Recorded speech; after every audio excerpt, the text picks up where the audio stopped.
Hello students, तो आज हम बात करेंगे किसकी relation between alpha and beta.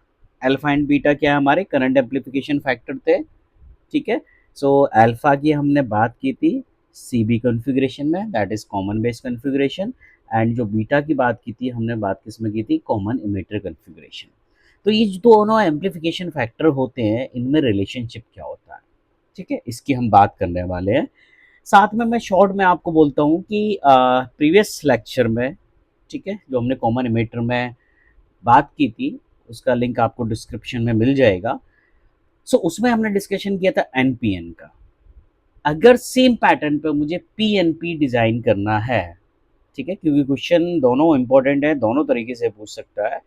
तो जैसा कि हमने कॉमन बेस में बात की थी, अगर आपने लेक्चर नहीं देखा है तो उसमें मैंने पीएनपी का प्रॉपर एक लेक्चर बनाया था, ठीक है, इसलिए सो दैट कि स्टूडेंट्स के डाउट जो है वो क्लियर रहे। सो मुझे नहीं लगता कि अब कॉमन मीटर में सेम चीज़ हमें रिपीट करनी है, फिर भी मैं शॉर्ट में यहाँ पे आपको बता देता हूँ कि जो भी हमने बैटरी लगाई थी कॉमन इमीटर में एनपीएन में, उन बैटरी को आपको चेंज कर देना है, क्योंकि मुझे हमेशा बात किसकी करनी है, एक्टिव मोड की करनी है। सो इनपुट साइड पे फॉरवर्ड बाइसिंग करनी है और रिवर्स आउटपुट साइड पे मुझे रिवर्स बाइसिंग की बात करनी है। बस इसको ध्यान रखना है, बैटरी आप ऑटोमेटिक चेंज कर लोगे।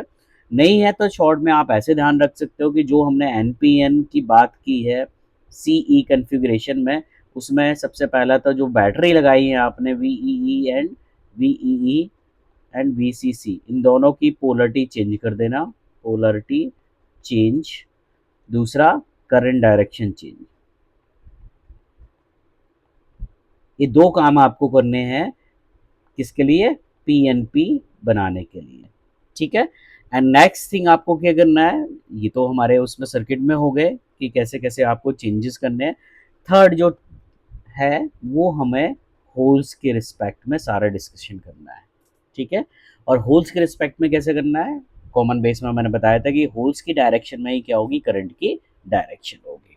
एनीवे, सो पी एन पी आप यहाँ से इन पॉइंट्स को लेके खुद से डिज़ाइन कर सकते हैं और उसको एक्सप्लेन कर सकते हैं। इस लेक्चर में जो हम बात करने वाले हैं alpha and beta, so alpha and beta जो आपकी वैल्यू होती है current amplification in both configuration, चाहे वो एनपीएन हो या पीएनपी हो, सेम रहती है। सो अल्फा एंड बीटा, ध्यान रखना, alpha and beta are same,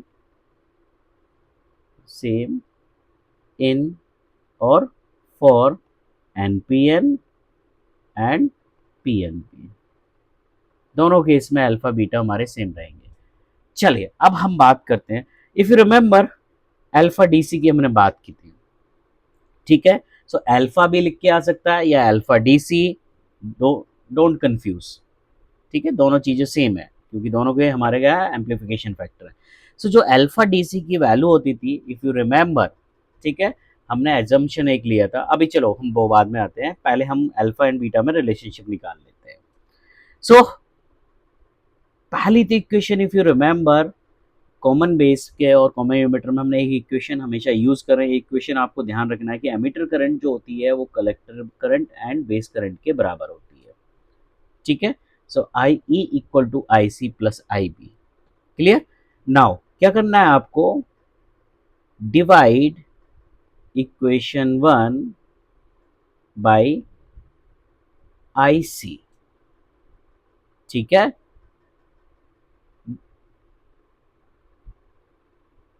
so equation को डिवाइड कर दो बोथ साइड।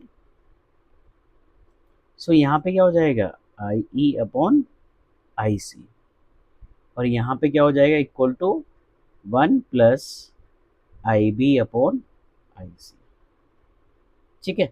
नाउ ये दोनों वैल्यूज हम ऑलरेडी बात कर चुके हैं। इफ यू रिमेंबर अल्फा की वैल्यू क्या होती थी, I C upon I E, current amplification क्या होता था हमारा, कॉमन बेस में यही होता था, और कॉमन इमीटर में क्या होता था, beta equal to I C upon I B, इसकी हमने बात की थी प्रीवियस लेक्चर में।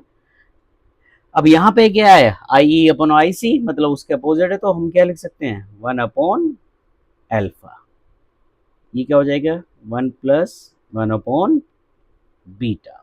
So from here you can calculate 1 upon alpha equal to beta plus 1 upon beta, और यहाँ से आपकी वैल्यू आ गई alpha equal to beta upon beta plus 1 या 1 प्लस बीटा। और अगर मुझे डीसी के फॉर्म में लिखना है तो I can write it down alpha DC equal to beta DC upon beta DC plus 1। So this is the relation between alpha and beta। ठीक है, सो अल्फा या बीटा या अल्फा डीसी और बीटा डीसी। सो अभी तो alpha DC लिखा मैंने, let's see beta DC equal to आपको कैलकुलेट करना है, तो यहीं से आप देख सकते हैं। ठीक है, यहाँ से क्रॉस मल्टीप्लिकेशन कर दो, तो इसको मैं क्या लिख सकता हूँ, alpha multiply with beta plus 1 equal to beta, alpha beta plus alpha equal to beta.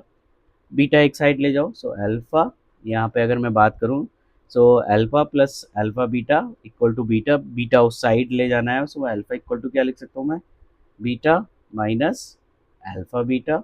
Alpha equal to beta common ले ले, 1 माइनस यहाँ पे क्या आ जाएगा, alpha. So from here beta equal to क्या हो जाएगा, अल्फ़ा अपॉन 1 माइनस अल्फ़ा। और क्या लिख सकता हूँ मैं, beta D C equal to alpha D C upon 1 minus alpha D C. Now see this is the same assumption जो प्रीवियस लेक्चर में हमने मेंशन किया था।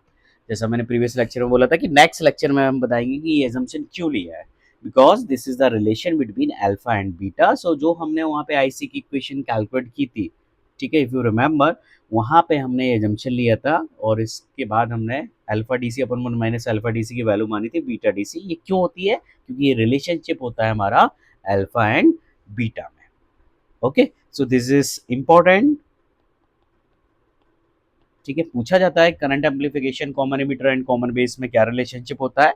जब हम कॉमन कलेक्टर की बात करेंगे तो वहां पे भी एक नेक्स्ट जो हमारा एम्पलीफिकेशन आता है, एम्पलीफिकेशन फैक्टर होता है वो गामा। तो अल्फा बीटा एंड गामा में भी, तीनों में भी रिलेशन पूछा जाता है।